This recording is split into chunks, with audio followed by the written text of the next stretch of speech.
પાંડેસરામાં નકલી પોલીસના નામે 4 ભેજબાજોનું કારસ્તાન।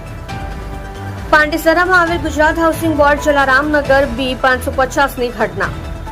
તમે ડિગ્રી વગર ઇનલીગલ પ્રેક્ટિસ કરો છો એવું કહી ડોક્ટર પાસેથી રૂપિયા 4,25,000 પડાવી લીધા હતા।